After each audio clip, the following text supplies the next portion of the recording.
వరంగల్ జిల్లా ప్రధాన వార్తలను పరిశీలించినట్లయితే ఓరుగల్లు నగరానికి కాకతీయ 22వ వారసుడు బస్తర్ రాజు కమల్ చంద్ర బంజుదేవ్ ఇవాళ నగరానికి వచ్చారు. ఈ సందర్భంగా వరంగల్ ఫోర్ట్తో పాటు వేయి స్తంభాల ఆలయం, భద్రకాళి దేవాలయాలను ఆయన సందర్శించారు. ఆ తర్వాత హన్మకొండలో ఉన్నటువంటి హర్త కాకతీయ హోటల్లో మీట్ అండ్ గ్రీట్ కార్యక్రమం నిర్వహించారు. ఈ కార్యక్రమానికి ప్రభుత్వం మాజీ చీఫ్ విప్ దాస్య వినయ్ భాస్కర్ కూడా హాజరైన సందర్భం కనిపిస్తూ ఉంది. ఈ సందర్భంగా కమల్ చంద్ర బంజుదేవ్ పలు సూచనలు కూడా చేసిన సందర్భం కనిపిస్తూ ఉంది.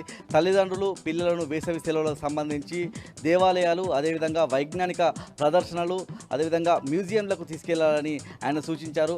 మన సంస్కృతి సంప్రదాయాలు ప్రతి ఒక్కరూ తెలుసుకోవాల్సిన బాధ్యత ఉందని, వారసత్వ సంపదను కూడా ప్రతి ఒక్కరూ పరిరక్షించే విధంగా కర్తవ్య బోధన పడాలని ఈ సందర్భంగా కమల్ చంద్ర బంజుదేవ్ తెలిపారు. హన్మకొండ జిల్లా ప్రధాన వార్తలను పరిశీలించినట్లయితే కాకతీయ యూనివర్సిటీకి సంబంధించినటువంటి విద్యార్థులు పీజీ 4th సెమిస్టర్ సంబంధించినటువంటి పరీక్షలను వాయిదా వేయాలని డిమాండ్ చేస్తూ అడ్మినిస్ట్రేటివ్ బిల్డింగ్ ముందు ఆందోళన, ధర్నాకు దిగిన సందర్భం కనిపించింది. నిన్న రాత్రి తర్వాత కూడా విద్యార్థులంతా కూడా ఈ ధర్నా చేసిన సందర్భం కూడా కనిపించింది. ప్రధానంగా 4th సెమిస్టర్ ఎగ్జామ్స్ను వాయిదా వేసి జూలై లేదా ఆగస్టు నెలలో నిర్వహించాలని, ప్రస్తుతం కాంపిటేటివ్ ఎగ్జామ్స్ జరుగుతూ ఉన్నాయని, ఈ సందర్భంలో నిర్వహిస్తే తాము నష్టపోతామన్నటువంటి అంశాన్ని విద్యార్థులు లేవనెత్తుతా ఉన్నారు. ఇదే క్రమంలో అడ్మినిస్ట్రేటివ్ బిల్డింగ్ లోపలికి చొచ్చుకు వెళ్ళడానికి విద్యార్థులు ప్రయత్నించడంతో పోలీసులు అడ్డుకున్నారు. ఇదే క్రమంలో పోలీసులు విద్యార్థులకు మధ్య తోపులాట, ఘర్షణ వాతావరణం చోటు చేసుకుంది. పలువురు విద్యార్థులు పోలీసులు తమ మీద మ్యాన్ హ్యాండ్లింగ్ ప్రదర్శించారని చెప్పి అక్కడ ఉన్నటువంటి విద్యార్థులు ఆరోపిస్తున్న సందర్భం కనిపిస్తూ ఉంది. ఈ సందర్భంగా విద్యార్థులు పోలీసులకు మధ్య అయితే ఒక ఘర్షణ వాతావరణం అయితే కనిపించింది. జనగామ జిల్లా ప్రధాన వార్తలను పరిశీలించినట్లయితే సీఎంఆర్ఎఫ్ చెక్కులు ఇవ్వాలంటే డబ్బులు కావాలని డిమాండ్ చేస్తున్నారని జనగామ పోలీస్ స్టేషన్ మెట్లెక్కాడు ఓ బాధితుడు.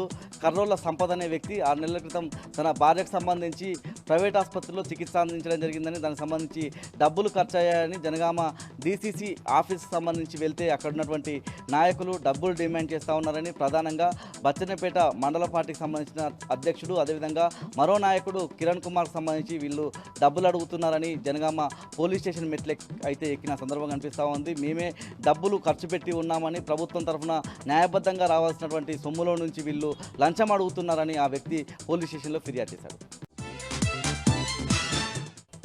మహబూబాబాద్ జిల్లా ప్రధాన వార్తలను పరిశీలించినట్లయితే తొర్రూరు బీఆర్ఎస్ పార్టీ కార్యాలయంలో నియోజకవర్గానికి సంబంధించినటువంటి ముఖ్య నాయకులంతా మీడియా సమావేశం నిర్వహించారు. ముఖ్యంగా ఇటీవలి కాలంలో నియోజకవర్గ కాంగ్రెస్ పార్టీకి సంబంధించినటువంటి ఇన్ఛార్జిగా ఉన్న ఝాన్సీ రెడ్డి చేస్తున్నటువంటి వ్యాఖ్యల పట్ల వాళ్ళంతా కూడా తీవ్రమైనటువంటి ఆగ్రహం వ్యక్తం చేసిన సందర్భం కనిపిస్తూ ఉంది. భారతీయ పౌరసత్వం లేని ఝాన్సీ రెడ్డి మాజీ మంత్రి దయాకర్ రావు, అదేవిధంగా బీఆర్ఎస్ పార్టీపై అవాకులు చెవాకులు పేలుతున్నారని ఈ సందర్భంగా వాళ్ళంతా కూడా ఆగ్రహం వ్యక్తం చేశారు. దాంతోపాటు వెంటనే ఎమ్మెల్యే యశస్విని రెడ్డి రాజీనామా చేసి దమ్ముంటే గెలవాలని ఈ సందర్భంగా వాళ్ళంతా కూడా డిమాండ్ చేశారు. ఆ తర్వాత తొర్రూరు పోలీస్ స్టేషన్కి వెళ్ళినటువంటి బీఆర్ఎస్ ముఖ్య నాయకులంతా కూడా ఝాన్సీ రెడ్డి ఇటీవల చేస్తున్నటువంటి వ్యాఖ్యల పట్ల ఫిర్యాదు కూడా చేశారు.